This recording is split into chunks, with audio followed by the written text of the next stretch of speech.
الحمدللہ رب العالمین والصلاة والسلام علی سید الانبیاء والمرسلین اما بعد فاعوذ باللہ من الشیطان الرجیم بسم اللہ الرحمن الرحیم۔ جی ناظرین کرام، ہم حاضر ہوئے ہیں سلسلہ تفسیر قرآن لے کر آپ کی خدمت میں، آپ کو خوش آمدید کہتے ہیں۔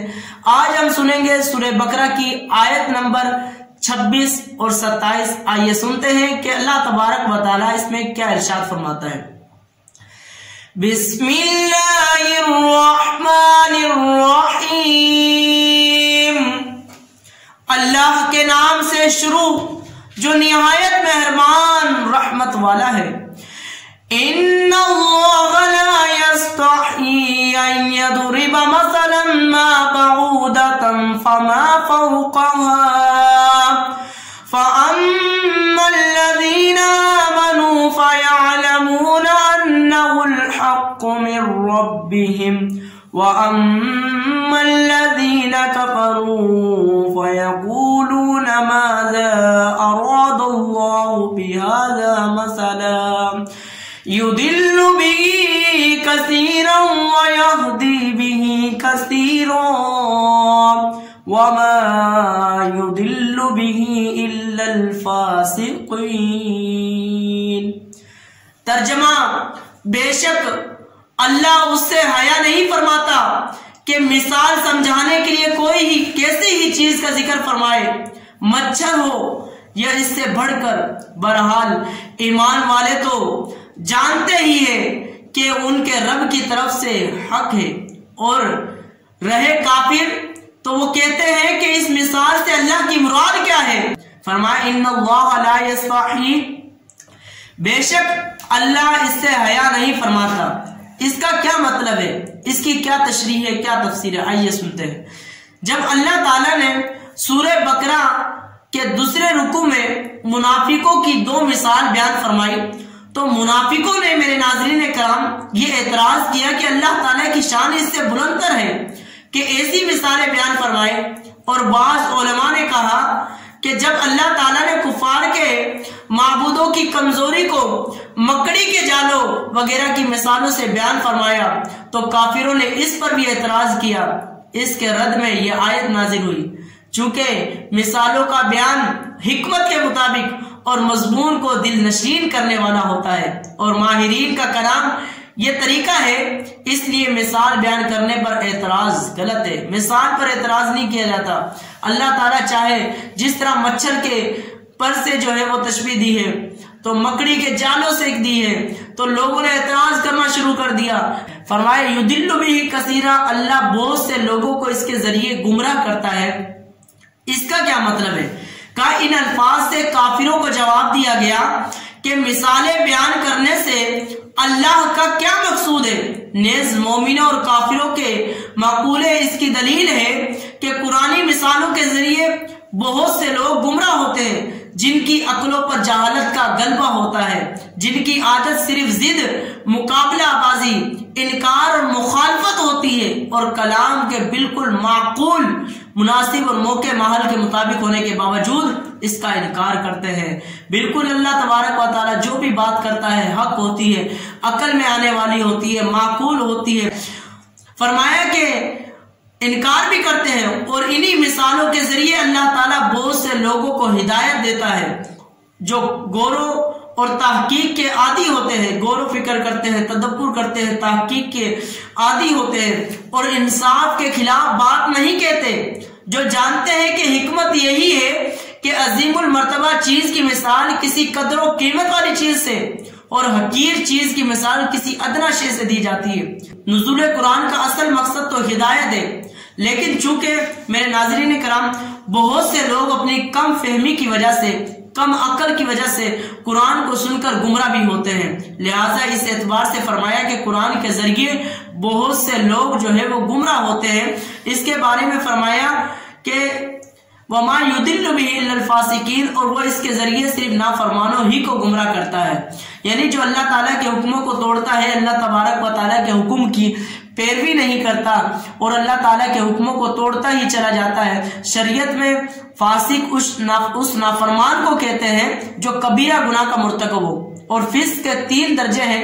ایک تغابی، وہ یہ ہے کہ آدمی اتفاقیہ کسی کبیرہ گناہ کا مرتکب ہو جائے اور اس کو برا ہی جانتا رہے، اتفاق بھی ہے اور برا بھی جانتا ہے، اسے تغابی کہتے ہیں۔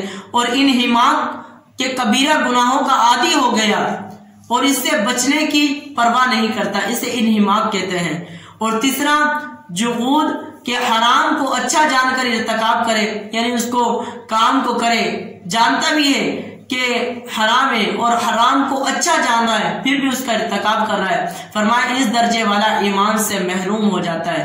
پہلے 2 درجوں میں جب تک سب سے بڑے کبیرہ گناہ یعنی کفر و شرک کا ارتکاب نہ کرے وہ مومن اور مسلمان ہے۔ مذکورہ آیت میں فاسقین سے وہی نافرمان مراد ہے جو ایمان سے خارج ہے۔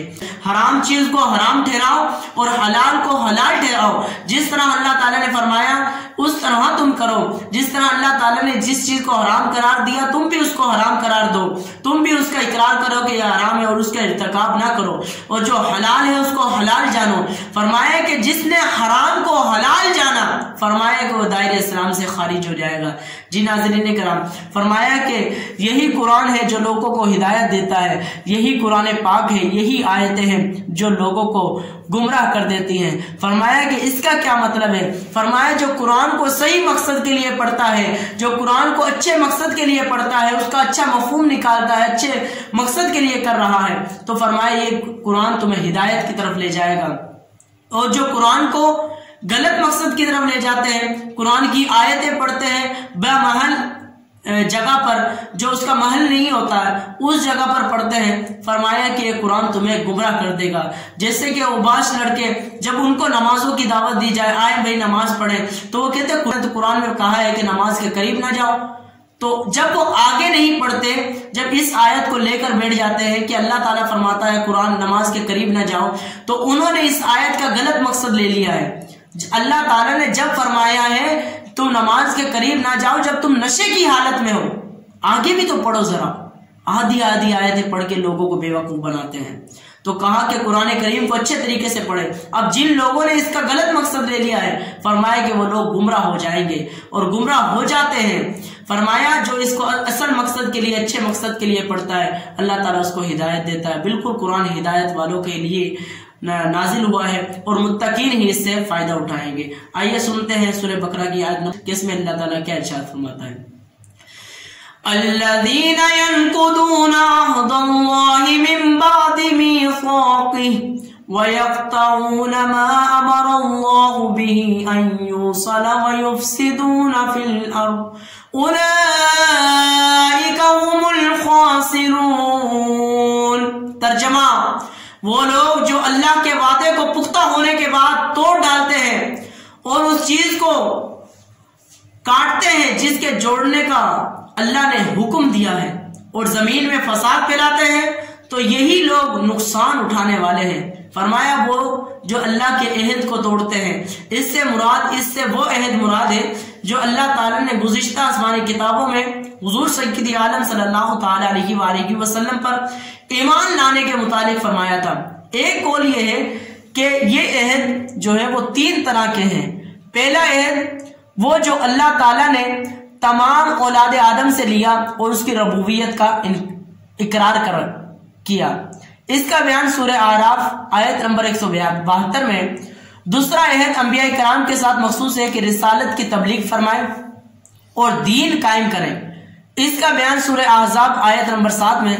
تیسرا عہد علماء کے ساتھ خاص ہے کہ حق کو نہ چھپائیں اور اس کا بیان سورہ آل عمران آیت نمبر 187 میں۔ ما امر اللہ بھی، جس چیز کا اللہ نے حکم دیا ہے، جن چیزوں کو ملانے کا حکم دیا وہ یہ ہے رشتہ داروں سے تعلقات جوڑنا، مسلمانوں کے ساتھ دوستی و محبت کرنا، تمام انبیاء کرام کا حق ماننا، انبیاء کرام کو ماننا اور تمام کتابوں کی تصدیق کرنا اور حق پر جمع ہونا، ان کو قطع کرنے کے معنی یہ ہے کہ رشتہ داروں سے تعلق توڑنا، انبیاء کرام کو نہ ماننا اور اللہ تعالیٰ کی کتابوں کی تصدیق نہ کرنا۔